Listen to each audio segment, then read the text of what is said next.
Bueno, muy buenas tardes a todos. Mi nombre es Felipe Gaitán.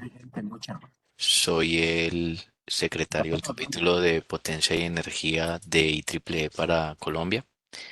Y junto con Ruta N, el día de hoy vamos a presentar el noveno webinar de un ciclo de conferencias sobre el panorama de la energía nuclear en Colombia.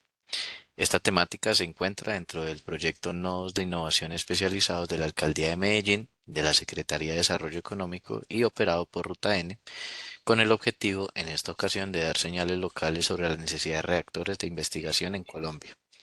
Esta presentación tiene por nombre Prospectivas de aplicaciones de reactores nucleares de investigación en Colombia. Va a ser presentada por Luis Fernando Guarín. Luis Fernando es ingeniero químico de la Universidad Nacional de Colombia, especialista en aplicaciones tecnológicas de la energía nuclear del Instituto Balseiro.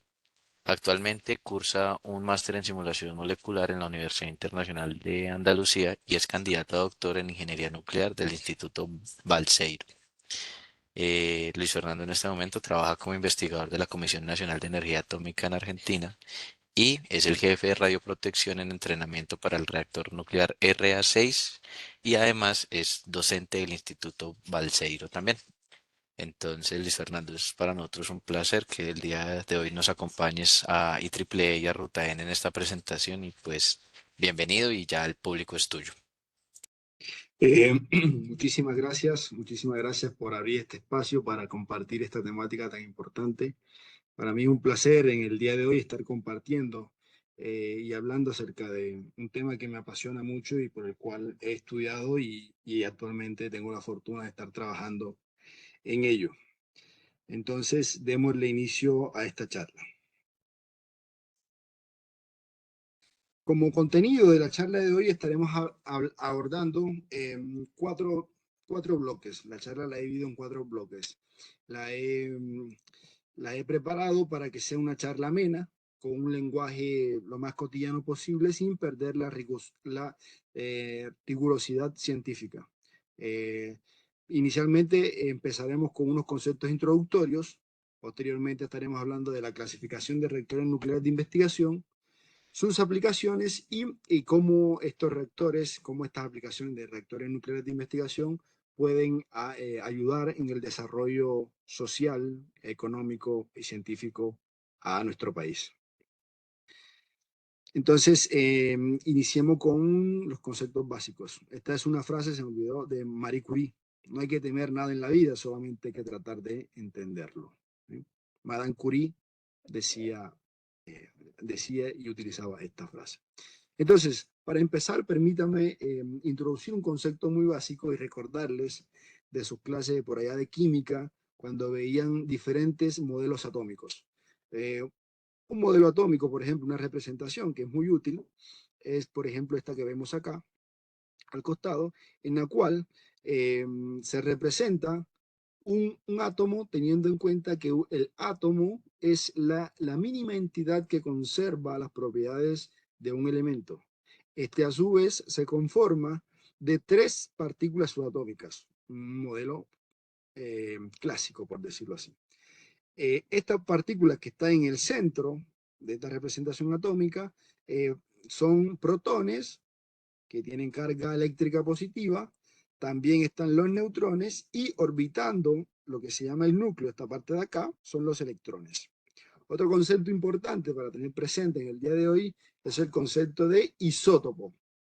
Los isótopos son átomos que son químicamente igual, es decir, tienen el número de protones de cargas positivas y cargas negativas iguales.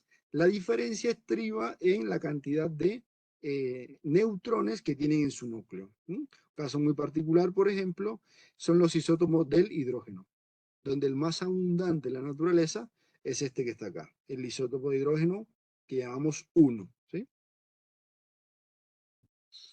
Un átomo muy interesante para aplicaciones de reactores nucleares es el átomo de uranio, en especial el isótopo de uranio 235. Este isótopo de uranio 235, cuando interacciona con un neutrón libre, genera un núcleo atómico, un radioisótopo de uranio que es inestable. Para el átomo salir de esa inestabilidad, lo que se hace es romperse. Se rompe en dos fragmentos. Estos fragmentos son átomos diferentes al original y también tienen presente que hay una generación de estos de nuevos neutrones. Entonces, estos nuevos neutrones a su vez interaccionan con otros átomos de uranio 235, repitiendo esta reacción de fisión, esta reacción, y esto es lo que se le denomina una reacción en cadena. Entonces, estos conceptos básicos son importantes tenerlos presentes en la charla de hoy porque nos van a ayudar a definir la temática de lo que vamos a estar trabajando hoy, que son reactores nucleares de fisión. Entonces, una definición a la cual podemos recurrir es que un reactor nuclear es un sistema que contiene y controla de forma segura reacciones nucleares en cadena autosostenida. En particular, reacciones nucleares de átomos de uranio 235, átomos de uranio 233 y átomos de plutonio. Estos elementos se le llaman físiles porque tienen la capacidad que cuando absorben un neutrón libre se vuelve muy inestable, se divide en otros átomos y a su vez generan más neutrones. La generación de estas dos partículas que le vamos a denominar fragmentos de fisión, es muy variada. Una misma reacción de uranio 235 va a generar una gran variedad de átomos. Se podría pensar que en un reactor nuclear se generan casi que todos los elementos de la tabla periódica.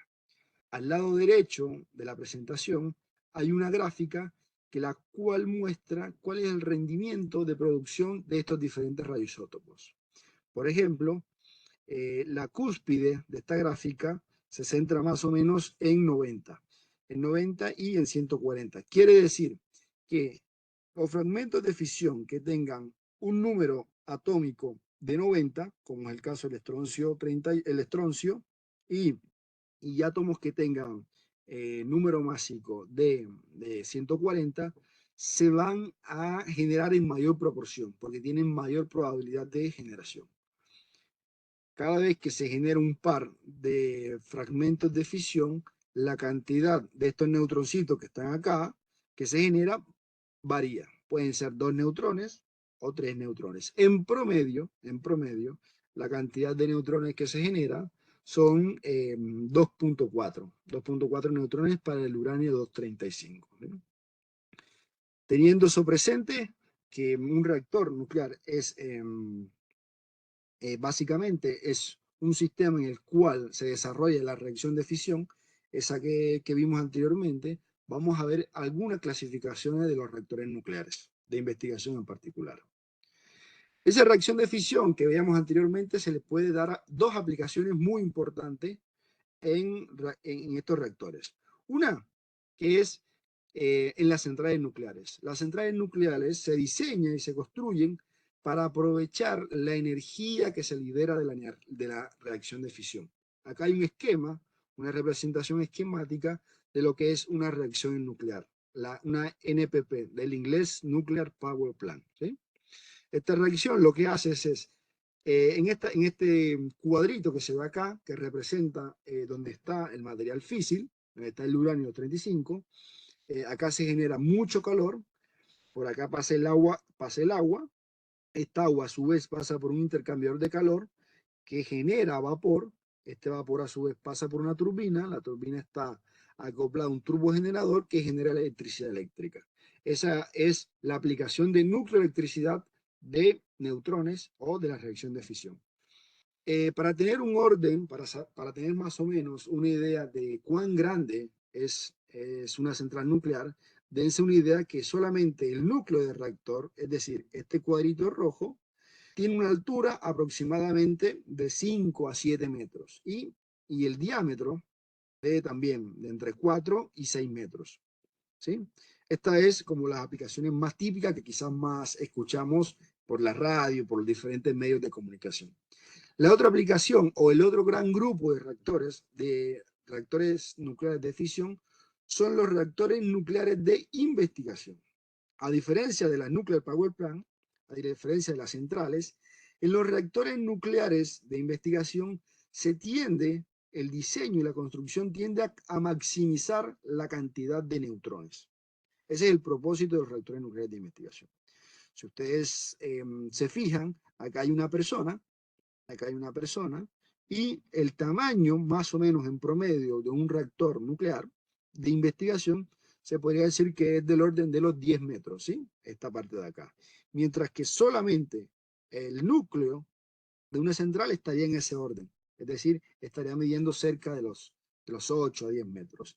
Y el edificio, por ejemplo, el edificio, esta planta, estaría el orden de los 40, 50 metros, más o menos, ¿sí? Acá, por ejemplo, en la parte de reactores nucleares de investigación, se ve lo que es una distribución en planta casi de todos los componentes que se involucran en un reactor nuclear de investigación, ¿sí? Entonces tengamos esto presente para la charla de hoy.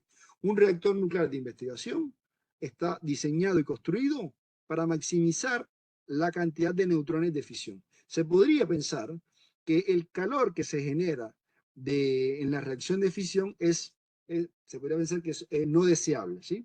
En principio, se trata que el calor que se genera por la cantidad de neutrones sea mínimo, ¿sí? Entonces, a diferencia de las centrales se quiere que el calor que se genere sea máximo para que sea aprovechado y pueda generar eh, más vapor. Esa es una de las primeras diferencias que quiero marcar, que quiero que se lleven de la charla de hoy, ¿sí?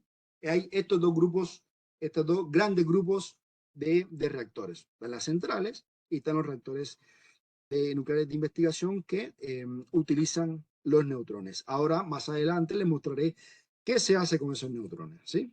Entonces, para ver un poquito más en detalle los reactores, el diseño, hay muchísimos diseños de reactores nucleares en el mundo, pero el diseño que más predomina es el diseño que se llama pileta, reactor de pileta abierta, como decimos en Argentina, o de piscina abierta, ¿sí?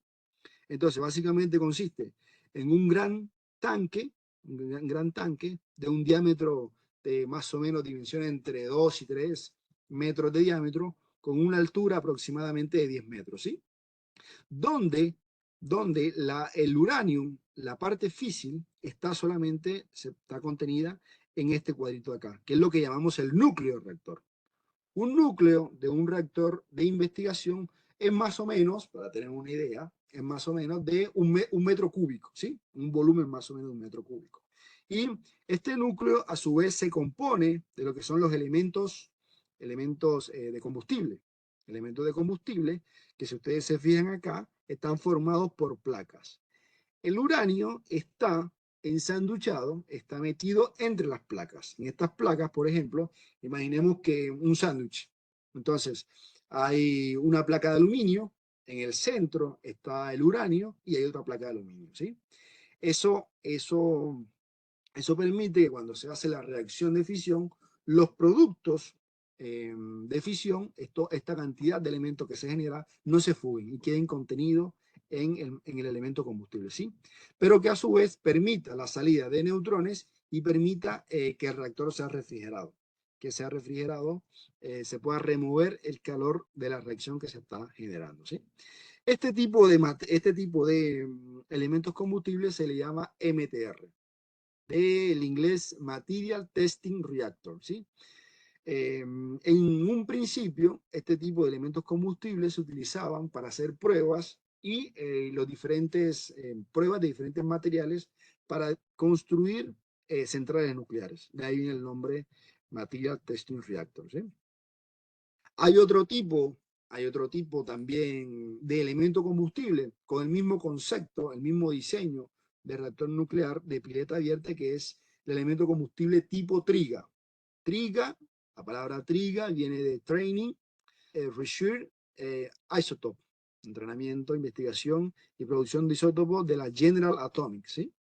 Entonces, acá en la parte izquierda se ve una distribución en planta de lo que es un reactor de investigación. Acá está la piscina o el tanque o del reactor. Acá se ve el núcleo. Cada uno de estos cuadritos que se ve en esta parte está conformado por un ensamble o un elemento combustible, que a su vez este elemento combustible está formado por barras. A diferencia de placas del MTR, acá son barras, donde la parte naranjada es la que contiene el material físil, es decir, el uranio, ¿sí? Entonces, este tipo de elemento combustible, como mencionaban en la charla anterior, en la charla de la semana pasada, es el que tiene actualmente nuestro reactor en Colombia, nuestro IA. Es un Kerry, ¿sí? Entonces, además de los diseños que he venido mostrando, los reactores de investigación se clasifican por la potencia térmica que generan. ¿Por qué por la potencia térmica que generan? Porque sabiendo la potencia térmica, uno puede estimar, a grosso modo, cuánta es la cantidad de neutrones que se está produciendo o se pueden aprovechar de un reactor dado, ¿sí? De un reactor nuclear de investigación. Mira. Entonces, se denomina que un reactor nuclear de investigación de baja potencia es aquel que opera con una potencia térmica menor a 1 kilowatt, ¿sí? Entonces, estos reactores se les suelen denominar casi que facilidad crítica. Son reactores en el cual se generan neutrones, pero casi que no hay calor. Caso particular es el RA4. Este es un reactor de enseñanza que está en la Universidad Nacional, perdón, me faltó la L acá, de Rosario, en Argentina. Está en la universidad. Se utiliza para enseñanza en las diferentes carreras de ingeniería y de ciencia, ¿sí? Entonces, de esta potencia, como les decía, se estima que un sistema que opere más o menos a una potencia térmica de 1 megawatt térmico tiene una cantidad de neutrones del orden de 10 a la 13, ¿sí? 10 a la 13 neutrones. ¿Sí? Tienen una cantidad importante. Este, por ejemplo, que tiene 1000 veces menos de 1000 veces menos, tendría una cantidad de neutrones de 10 a la 12, para tener ese número en la cabeza, ¿sí? Cantidad de neutrones. Están los reactores que se consideran de media potencia, que son los reactores que operan entre 1 kilowatt y 1 megawatt, o sea, 1 kilowatt y 1000 kilowatts, ¿sí?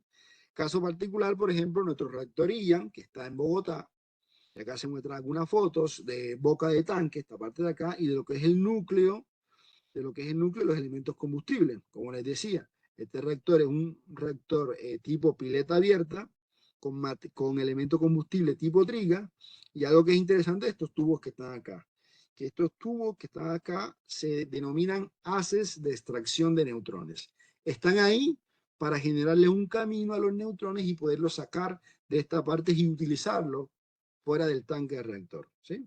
Otro reactor que entra en esta clasificación es el reactor en el que trabaja actualmente, que es el reactor nuclear, el reactor argentino RA6, que es un reactor que opera a 1 megawatt. El IAN opera a 20 kilowatts, 20 kilowatts de potencia térmica, y el RA6 opera a 1000 kilowatts potencia térmica, ¿sí? Este reactor está en Argentina, en la ciudad de Bariloche, y hace parte del Instituto Balcero, Universidad Nacional de Cuyo, ¿sí? Bueno, algo característico de este tipo de reactores es esta luz azul. Esta luz azul se denomina radiación de Cherenkov, en homenaje a Pavel Cherenkov, que fue una de las primeras personas que publicó acerca de ello, ¿sí? Básicamente consiste en que en este medio existen electrones relativistas, es decir, son electrones que viajan más rápido que la velocidad de la luz, que la velocidad en ese medio, ¿sí? En particular en ese medio. Cuando el frente de onda de la luz llega, encuentra el medio excitado, y esa es esa excitación en la que genera esta luz característica azul propia de los reactores nucleares.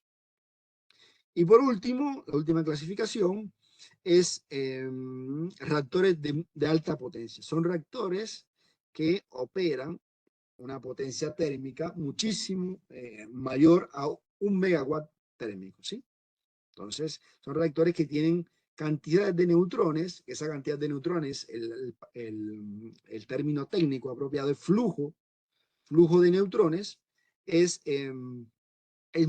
mayor a 10 a la 13 neutrones. 10 a la 13 quiere decir 10 billones de neutrones, ¿sí? Son 1 con 13 ceros.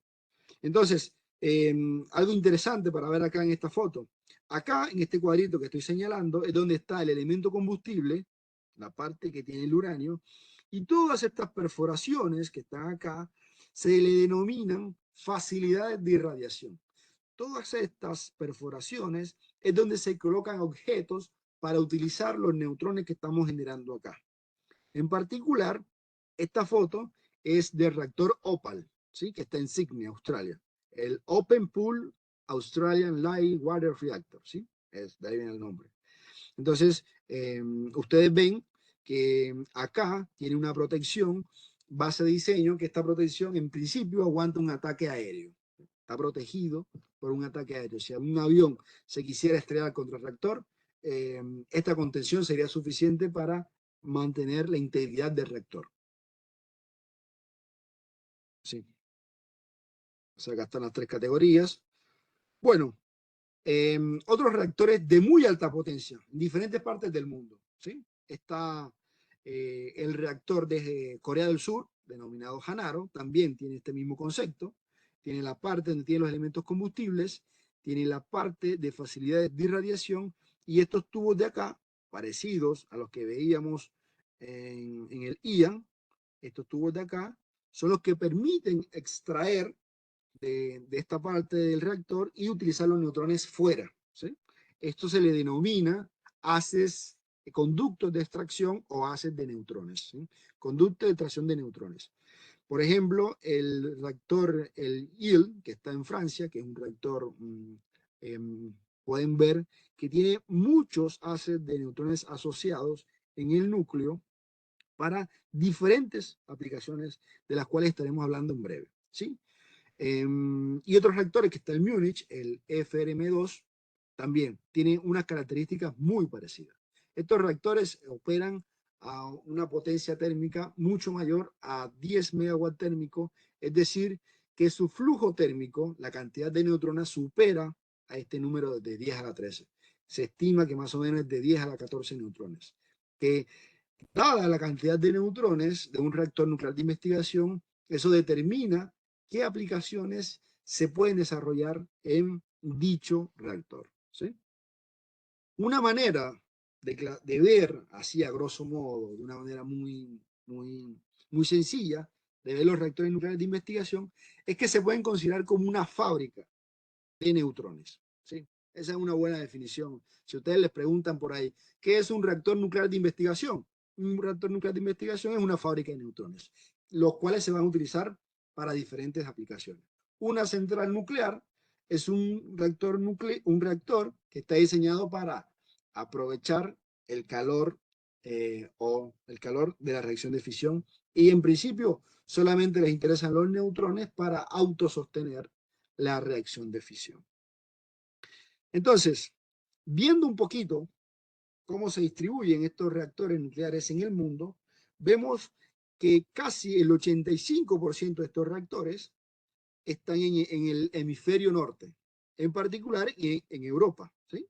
En América Latina, por ejemplo, en América Latina solamente tenemos el 7% de estos tipos de reactores, esto para el año 2015, habría que actualizarlo, pero esto también da una idea y coincide que estos países del hemisferio sur son los que están más desarrollados, son los que generalmente desarrollan tecnología de vanguardia, mientras que en África, América Latina y bueno, y parte de Asia, somos los que consumimos esa tecnología que desarrollan estos países del hemisferio norte. Entonces, esto da una idea del desarrollo científico y tecnológico que puede tener un país, ¿sí? Caso particular, en América Latina, acá se cuantifican cuántos reactores de investigación hay actualmente operativos en América Latina, en Sudamérica. Por ejemplo, los reactores, el RA1, que es un reactor también que está en Argentina, el Ian, nuestro querido Ian, y el reactor de Jamaica, son reactores que operan a baja potencia y tienen un flujo térmico, una cantidad de neutrones, flujo térmico menor a 2 por 10 a la 12, ¿sí? Los que tienen reactores más potentes, con flujo térmico mayor, son, por ejemplo, Perú, Argentina y Brasil, ¿sí? También está Chile por ahí. Bueno, acá vamos a entrar a la parte, al bloque 3, que es la parte, una de las partes más interesantes de esta presentación, que son, ¿para qué queremos un reactor de investigación o muchos reactores de investigación en un país? Bueno, como les había mencionado anteriormente, están los isótopos. Los isótopos son un mismo elemento, elemento químico, pero que tiene la particularidad diferente cantidad de neutrones en el núcleo. Como les había dicho, el caso más sencillo de explicar, por ejemplo, es el hidrógeno. Este se le llama hidrógeno liviano, este se le llama hidrógeno pesado, deuterio particularmente, y este se le denomina tritio. Hay cuatro tipos de radiaciones que son las más comunes, por decirlo de cierta forma, ¿no? Son la denominada en un principio radiación alfa, que básicamente son núcleos de helio 4, radiación beta, que son partículas como los electrones, pero que su origen vienen del núcleo atómico y pueden tener carga positiva y se le denominan positrones, o tienen carga negativa y se le denominan negatrones, para hacer énfasis en el origen de estos electrones. La radiación gamma, que es básicamente radiación electromagnética, y otro tipo de radiación es la radiación neutrónica, es decir, neutrones, flujo neutrónico, ¿sí? Entonces, elementos que emiten de su núcleo algún tipo de radiación, como la que acabamos de mencionar, a eso se le denominan radioisótopos, ¿sí?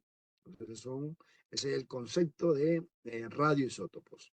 Una de las aplicaciones más importantes que tienen los reactores nucleares es la producción de este tipo de radioisótopos, porque tienen muchísimas aplicaciones en diferentes partes de la sociedad, en la industria, en la salud, en la agricultura. Ahora, ¿cómo se produce un radioisótopo? Hay diferentes formas de producirlos. Una de ellas es con reacción, con una reacción nuclear de captura neutrónica.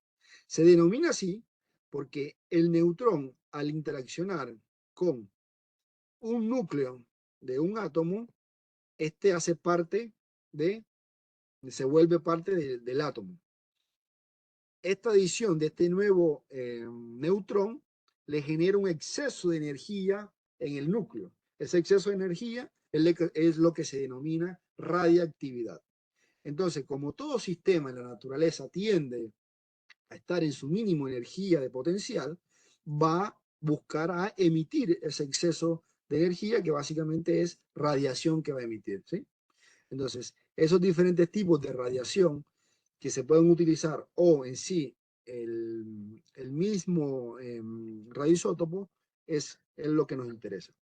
Hay dos ejemplos muy importantes para la industria, que es, por ejemplo, se agarra silicio, el isótopo 30 en particular del silicio, que el silicio es el componente mayoritario de las rocas, ¿sí? De la arena. Entonces, abunda el silicio. El silicio se pone en un campo neutrónico, es decir, se pone en contacto con neutrones. Al absorber un neutrón, este se vuelve un isótopo que es silicio 31, y cuando emite radiación beta, este pasa a ser fósforo 31, ¿sí? Ese es un ejemplo muy interesante y un radioisótopo que es de mucho interés, por ejemplo, para la industria de los chips, porque a partir de estos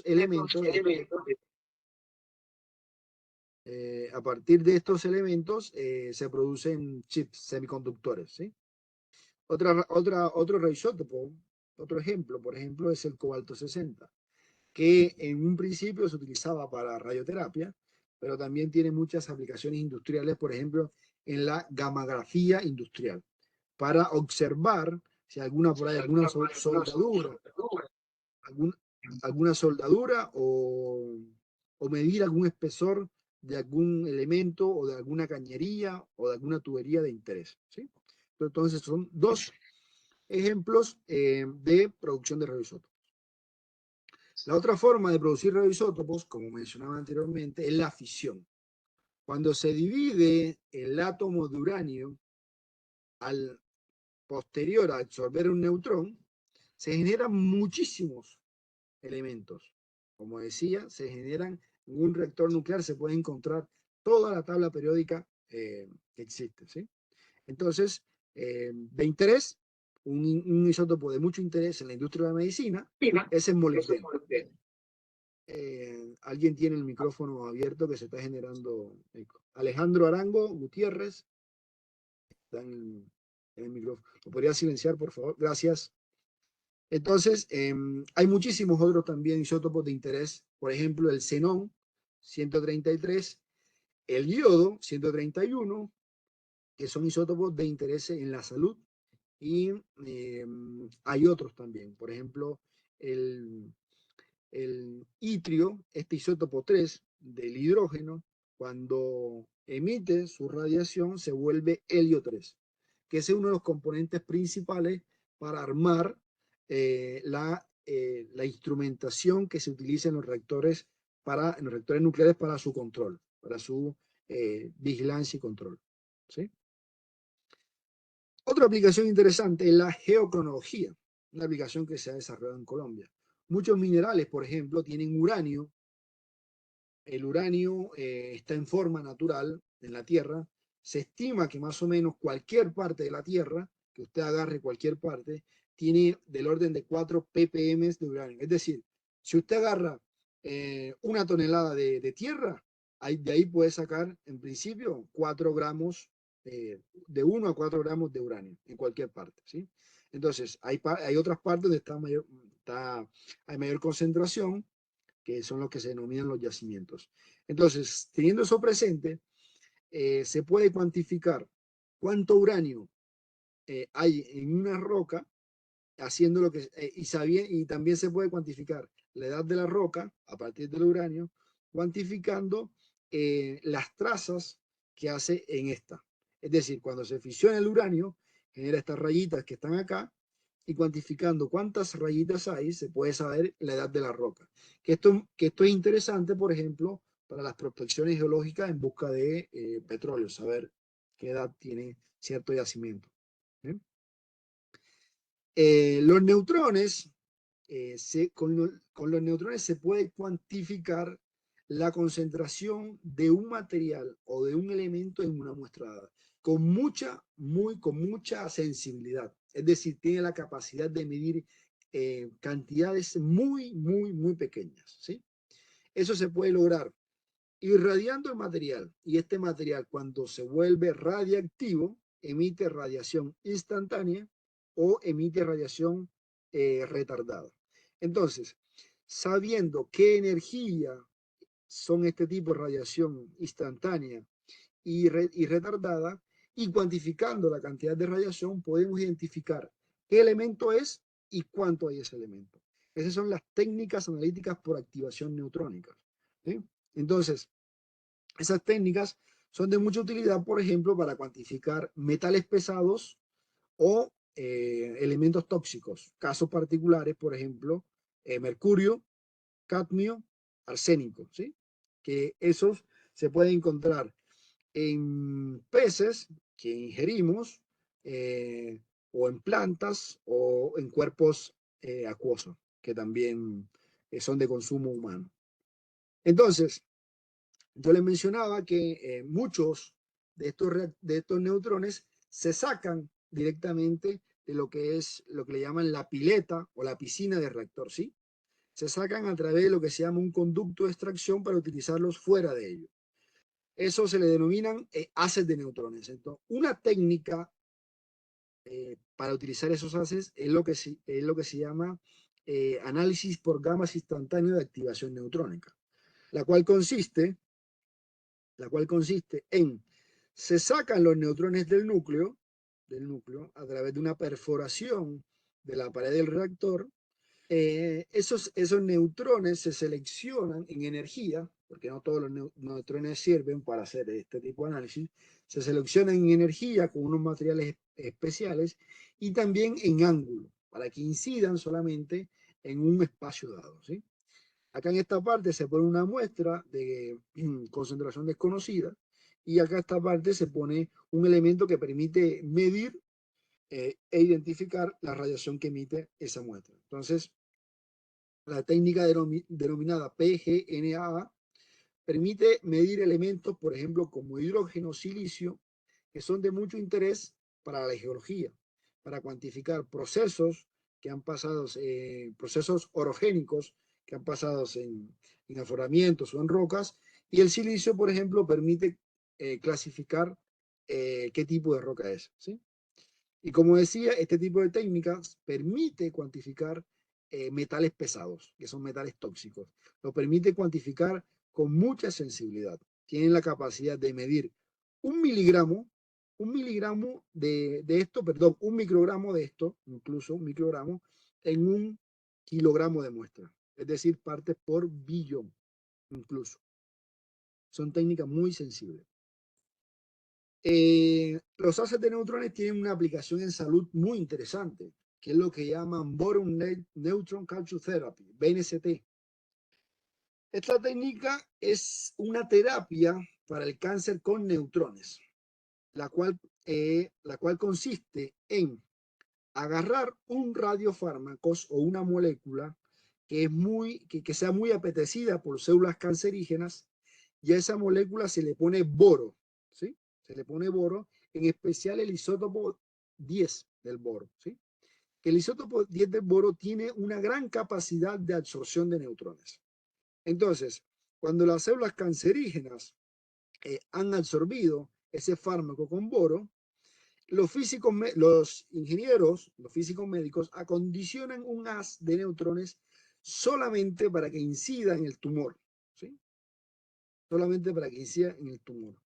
Cuando el boro que está en las células absorbe, captura el neutrón, este boro se rompe, y lo interesante de esta ruptura del boro es que deposita, genera mucha energía, y el rango en el que se mueven esas partículas es aproximadamente el tamaño de la célula cancerígena. Entonces, este tratamiento es muy selectivo y rompe solamente, afecta principalmente, más del 90%, células cancerígenas. En pocas partes del mundo está este tipo de técnicas, en particular acá en el RA6 tenemos una facilidad que está en desarrollo, pero países como Francia y Japón han han probado esta técnica a nivel clínico, en especial en tumores de difícil acceso, ¿sí? En tumores de difícil acceso donde un cirujano se le dificulta operar con un bisturí, ¿sí? Bien, otra aplicación interesante es ver el interior de objetos, ¿sí? En particular, por ejemplo, la técnica de neutrografía o radiografía con neutrones se ha utilizado para estudiar la estructura interna de fósiles, y en particular para el diseño de contenedores de hidrógeno. Los neutrones, el material se expone al flujo neutrónico, se miden los neutrones que son transmitidos, y a partir de ellos se reconstruye qué hay al interior del objeto que fue expuesto a este tipo de neutrones, ¿sí? Otra aplicación de los haces es la difracción de neutrones, parecida a la difracción de rayos X, pero esta vez con neutrones. Seleccionando neutrones de una energía dada con un dispositivo que se llama monocromador, y viendo cómo la muestra dispersa neutrones para un ángulo dado, se puede inferir cuál es la estructura atómica de ese material. Esta aplicación de neutrones tiene mucha relevancia para el diseño de nuevos materiales, en particular de materiales inteligentes, ¿sí? Y particularmente la aplicación más interesante que yo considero es la formación de talento humano altamente especializado. Todas las otras técnicas, por más reactor de potencia que se tenga, más sofisticada tecnología tiene, si no hay personas que puedan operar y hacer uso de esas técnicas, no se hace nada, ¿sí? Entonces los reactores nucleares de investigación se utilizan para docencia y entrenamiento, para formar al personal, a los investigadores, a los ingenieros nucleares, a los físicos nucleares, físicos de neutrones y físicos de reactores. Y en particular, en los reactores nucleares de investigación es donde se entrenan el personal que maneja las plantas centrales. Entonces, las empresas o las entidades que quieren iniciar una carrera en la ciencia y la tecnología nuclear tendrían que comenzar a ver este tipo de sistemas, este tipo de reactores nucleares de investigación, porque son el punto de partida para capacitar a las personas y tener un desarrollo más sostenible, ¿no? ¿Sí? Entonces, bueno, estas fotos son de acá, del RA6, boca de tanque. Acá está, esta en particular es una sala de control que pueden acceder los estudiantes, ¿sí? Es el reactor de acá como un reactor de enseñanza, tiene una sala de doble comando que los estudiantes de ingeniería nuclear y de física pueden manipular en cierto rango el reactor, ¿sí? Y otro aspecto importante es para difusión a la sociedad en general de los beneficios de la ciencia y la tecnología nuclear, ¿sí?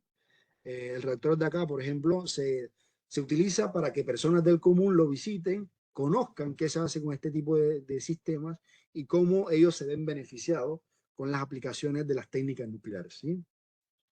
Entonces, acá se pueden resumir de una manera breve de un documento que expide el Organismo Internacional de Energía Atómica, que dependiendo de la potencia de operación del reactor, ¿sí?, se puede saber qué aplicaciones se puede hacer con una capacidad plena o simplemente con una, se puede hacer de manera demostrativa, ¿sí? Acá, por ejemplo, un reactor que tiene una potencia térmica mayor a 10 megawatts, es decir, un flujo neutrónico mayor a 10 a la 14, puede realizar casi que todas las aplicaciones disponibles en un reactor nuclear, desde entrenamiento, técnicas analíticas, producción de radioisótopos, geocronología, transmutación, neutrografía, estas técnicas de scattering eh, como son difracción de neutrones, terapias por captura en boro, terapia por captura neutrónica en boro, y pruebas, diseño de instrumentación de reactores, nuevos materiales y diseño de nuevos combustibles, diseño de nuevos combustibles de los reactores. Bueno, particularmente considero que Colombia, las perspectivas que hay para utilizar reactores, no solamente el que está actualmente, sino más reactores nucleares de investigación en Colombia, son 4 áreas las que podríamos empezar y podrían tener mucho auge.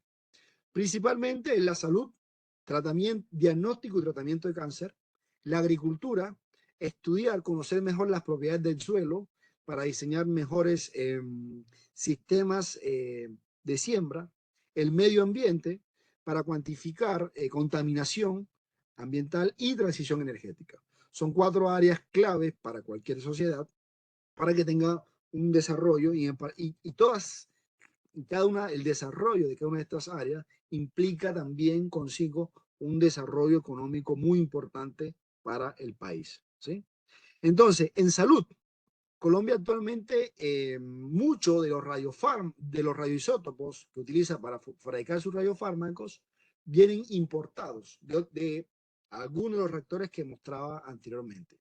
En particular, por ejemplo, importa molibdeno 69, que es el precursor, que es el con que se utiliza para generar tecnesio 99, que se utiliza para diagnóstico. Otros radioisótopos, por ejemplo, se podrían producir en un reactor nuclear de una potencia dada, el iodo por una reacción de fisión del uranio-235 y el lutecio por una reacción de captura, ¿sí?, irradiando el lutecio estable, que es el lutecio 76 u otro elemento por otra reacción en particular. Y otras terapias que están teniendo mucho auge, que implican, por ejemplo, emisores de radiación beta, emisores de radiación de electrones, como por ejemplo el itrio 99. ¿Sí? Con un reactor nuclear de investigación mucho más potente que el que está actualmente, se podría comenzar a investigar los radiofármacos o los radioisótopos que se utilizan para hacer los radiofármacos que están de vanguardia actualmente. No, digamos, que Colombia también sea un generador de conocimiento y de nueva tecnología. En particular, por ejemplo, hoy día se tiene mucho interés en los radioisótopos que emiten radiación alfa, es decir, que emiten núcleos de helio, porque estas partículas transfieren mucha energía en muy corto alcance, entonces son apropiadas para tratar cánceres, por ejemplo, de próstata, ¿sí? Entonces, sí. En cuanto a la agricultura, las técnicas analíticas permitirían, por ejemplo, estudiar con mucha sensibilidad cantidades mínimas, muy por debajo de las que son perjudiciales para la salud, los productos agrícolas que consumimos.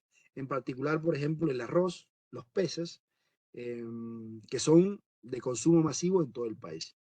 Y también se pueden utilizar para generar radioisótopos que son fuentes de neutrones, que estas fuentes de neutrones permiten estudiar lo que son las propiedades fisicoquímicas del suelo y estudiar también cómo la planta desde el suelo absorbe los nutrientes.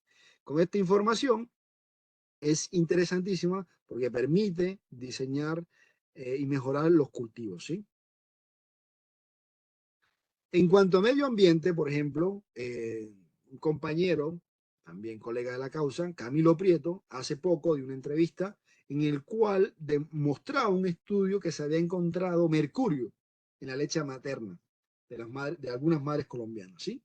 Entonces, los reactores nucleares de investigación tienen la posibilidad de detectar concentraciones muy por debajo del límite que es perjudicial para la salud humana, ¿eh?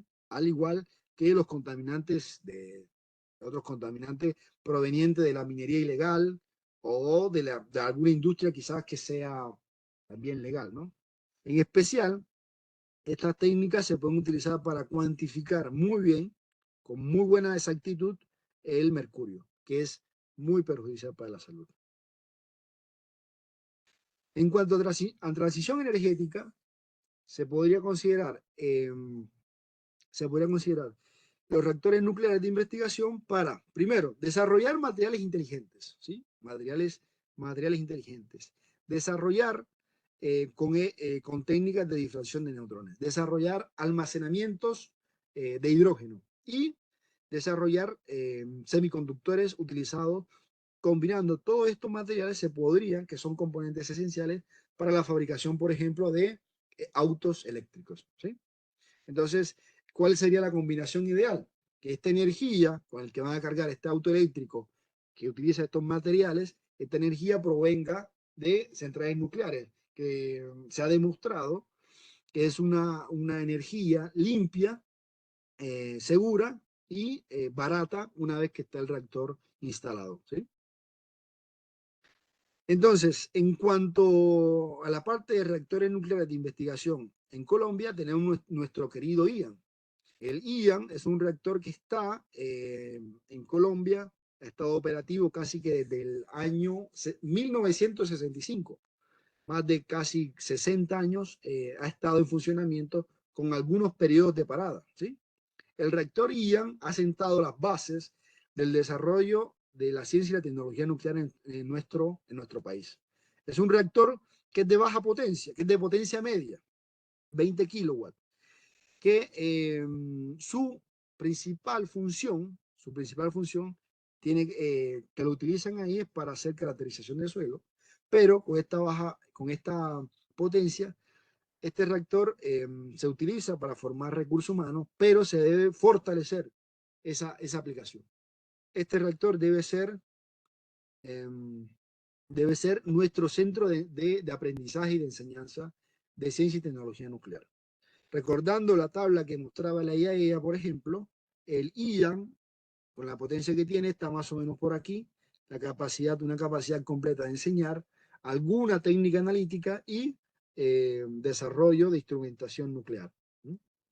Entonces, si al IAN le hacemos un pequeño aumento de potencia, muy pequeño, podríamos considerar otras aplicaciones, ¿sí? Se puede producir con mayor facilidad radioisótopos, se pueden hacer con mayor facilidad caracterización de la edad de las rocas, y se puede hacer también la terapia de captura en boro. Sí, entonces, este reactor IA considero particularmente que tiene que ser nuestro reactor escuela colombiano, ¿sí? Es la principal institución, es la instalación nuclear clase 1 más relevante de nuestro país y tendría que convertirse en nuestro reactor escuela, ¿sí? Y un aumento de potencia que lo ha hecho, por ejemplo, muchos países como Brasil, Argentina, con reactores parecidos al LIAN, han accedido a una cantidad de aplicaciones mucho mayor. Pero, como les decía, en Colombia debemos de pensar en reactores, en uno o más reactores nucleares de investigación y de producción, ¿sí?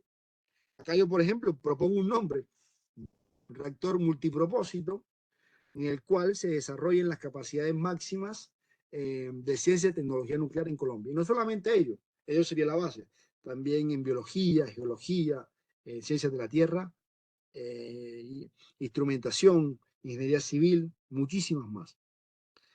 ¿Cuál es el ideal? El ideal es, tenemos el IAN, comenzar a gestionar un reactor como el REMPIC 10, un reactor nuclear de investigación, el cual nos permita cubrir la demanda actual de radiofármacos para tratar a las personas que tienen cáncer, desarrollar nuevas técnicas de tratamiento contra el cáncer, ¿sí? eh, maximizar las capacidades de análisis para estudios ambientales, comenzar a producir radioisótopos útiles para transición energética, en particular para producción de semiconductores, y también para fortalecer las capacidades de formación de talento humano. Esa es como el mensaje que también quiero que se lleven de acá, ¿sí? En Colombia hay un reactor que permitiría todo el desarrollo de muchas personas, de muchos científicos que podrían utilizar un reactor de mayor envergadura, de mayor potencia, ¿sí? Entonces, bueno, algo que les quiero contar. Si Colombia quisiera adquirir un reactor como el que se ve al principio, tipo como los europeos, quizás es muy costoso. La idea es que la adquisición de este reactor se haga de manera paulatina y que en el interior del reactor quede en el espacio, haya un espacio disponible para ir a medida que el reactor vaya generando masa crítica, haya mayor número de personas capaces de utilizar todas las aplicaciones que mencioné, este reactor se vaya instrumentando y se vayan armando nuevas aplicaciones, ¿sí? Es decir, adquirir un reactor nuclear de producción y de investigación de manera secuencial. Lo primero, que cubre la parte de salud y producción de radiofármacos y radioisótopos para medicina e industria y las técnicas analíticas. Y después, a medida que haya más gente que vayan requiriendo mayores técnicas, se vayan instalando estos instrumentos y se vayan implementando estas técnicas neutrónicas que les comentaba. Bueno, eso era lo que les quería comentar. Muchísimas gracias por su atención y bueno, estamos acá para tratar de responder las preguntas que ustedes tengan al respecto. Fernando, muchas gracias por la presentación. Muy agradable las diapositivas, también el tema lo presentaste de manera muy clara. La verdad lo disfruté bastante. Pasamos a la sección de preguntas.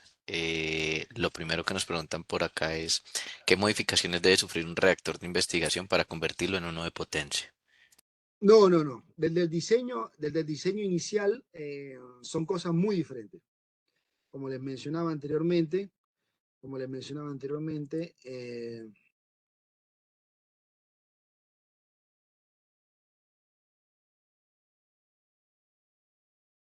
un reactor de potencia, un reactor de potencia es un reactor que tiene, por ejemplo, la parte del núcleo, esta parte de acá, es un núcleo grande, en el cual se quieren tener la menor cantidad de neutrones que autosostengan la reacción de fisión y que maximice la extracción de calor, la central. En cambio que en un reactor de investigación es todo lo contrario, es un núcleo muy compacto en el cual el calor que se genera de la fisión es casi que un subproducto no deseado, y acá lo que se pretende es, es utilizar los neutrones, básicamente. Entonces, si se quiere tener una central y se tiene un reactor de investigación, eh, prácticamente tendría que destruir todo el reactor de investigación y construirlo uno nuevo. O sea, porque otra cosa importante es las temperaturas involucradas en el agua que se utiliza para remover el calor. Por ejemplo, acá el agua que entra al núcleo tiene una temperatura 100 grados menor a la de la salida. Entonces, si uno calcula la eficiencia térmica de eso, es una eficiencia térmica importante. Por ejemplo, en un reactor de investigación, el agua de entrada, con respecto al agua de salida, el aumento de temperatura es solamente 3 grados. En cambio que acá, el aumento de temperatura es 100 grados. Es decir, que la eficiencia térmica de un reactor de investigación es extremadamente baja. Entonces no sería factible generar energía eléctrica de un reactor de investigación. Perfecto.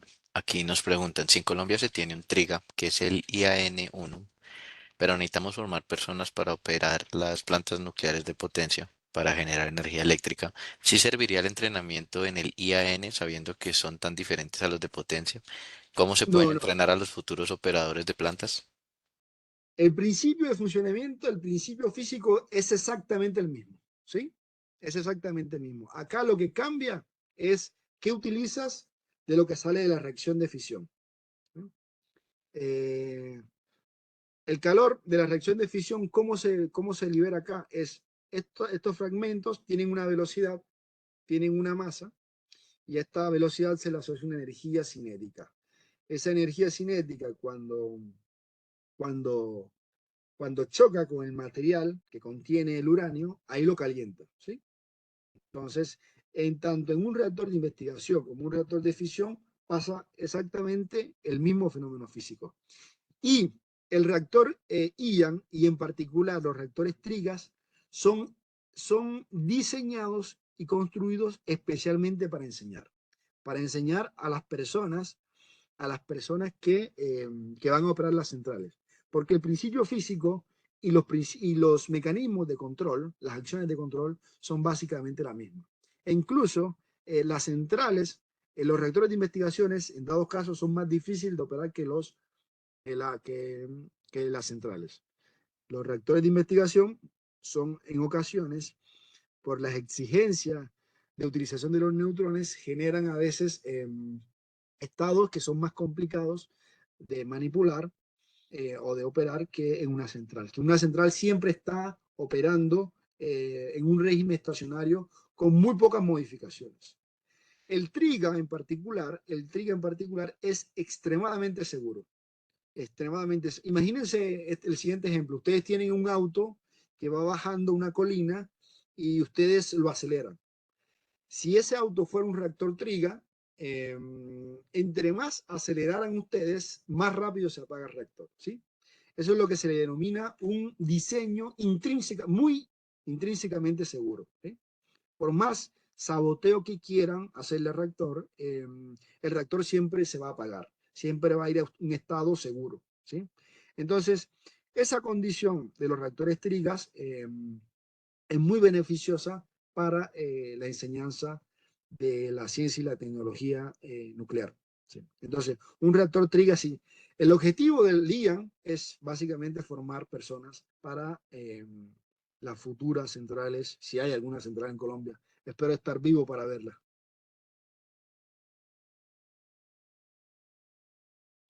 Perfecto, profe. Por acá hay una persona que soltó tres preguntas, así que las voy a leer. Voy a leer la primera y le vas dando Sí, respuesta. ¿Cómo se comparan los reactores de investigación y los ciclotrones para producir radioisótopos?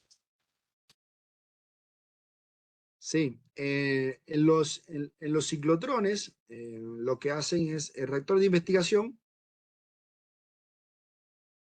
El reactor de investigación, por ejemplo, tiene la parte físil.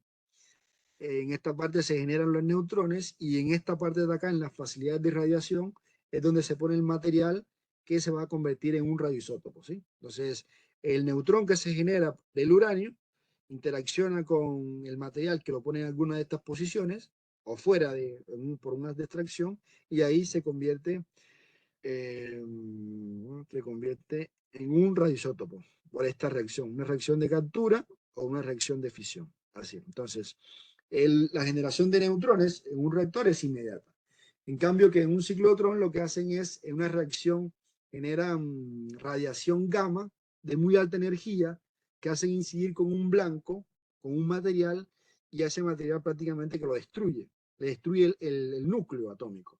Entonces, esa destrucción del núcleo atómico genera neutrones, ¿sí?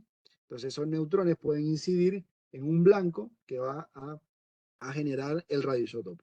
O directamente se pone el blanco que quieren irradiar, que quieren convertirlo en radioisótopo con radiación electromagnética, radiación gamma, y eso le sacan un neutrón o un protón que le generan inestabilidad nuclear y bueno, y ahí tienen el radioisótopo. Entonces, un reactor se generan neutrones directamente por la reacción de fisión y en un ciclotrón utiliza radiación electromagnética para inducir la reacción nuclear. Esa es como la gran diferencia.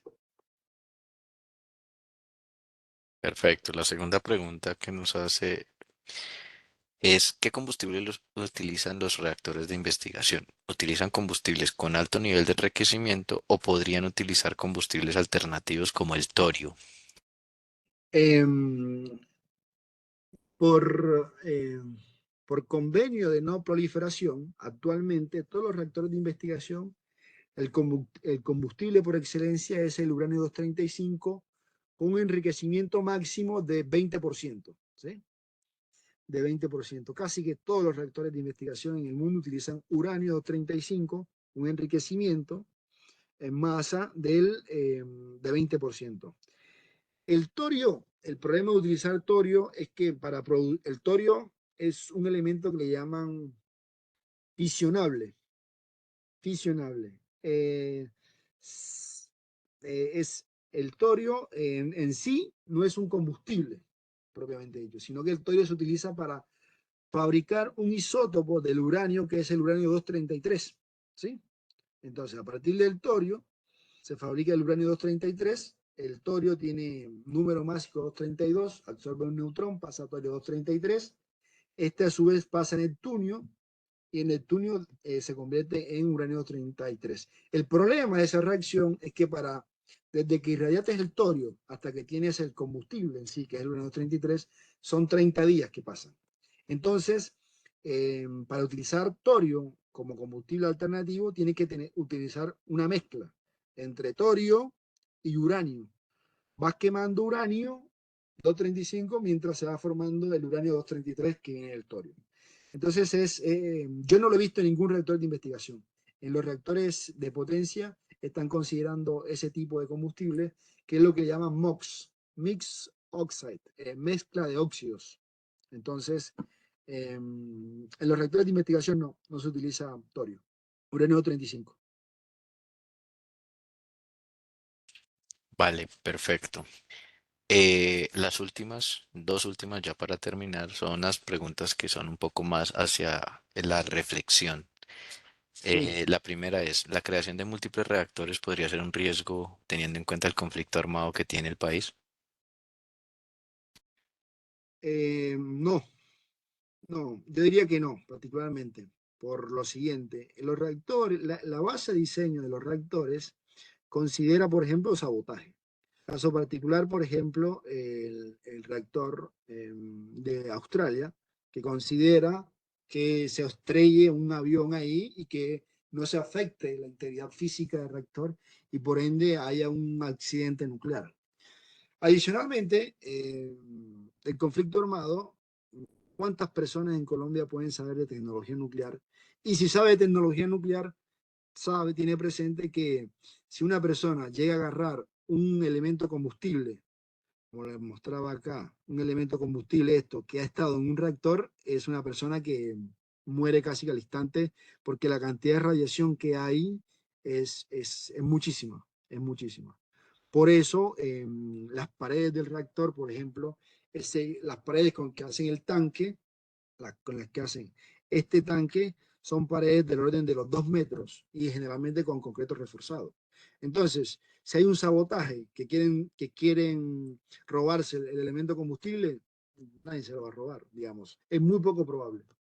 Además, los reactores nucleares es uno de los, es uno de los sitios que mayor vigilancia tienen en todas partes del mundo. ¿Sí? No solamente los vigila eh, los operadores, sino que hay un cuerpo especializado de la Fuerza Armada del país y también hay una vigilancia internacional de ello. Entonces, que hayan, que hayan muchos reactores nucleares, en particular de investigación, no es problema. Que el conflicto armado de Colombia no es problema que opere o que se dé el funcionamiento de esto. E incluso se ha visto que donde colocan un reactor nuclear de investigación, por ejemplo, la calidad de vida aumenta considerablemente.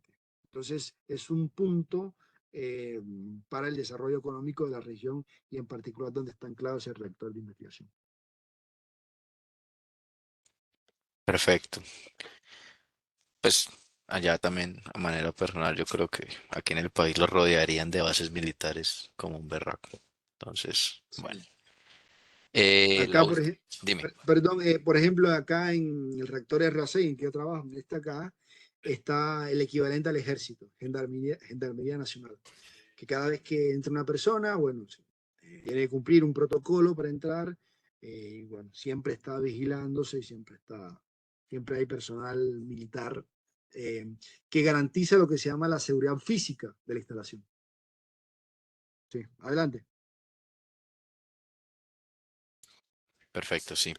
Y por último ¿cuál crees tú que deberían ser los siguientes pasos en el camino para desarrollar este tipo de tecnología en el país? ¿Y cómo las empresas podrían entrar a participar de una manera más activa en este propósito?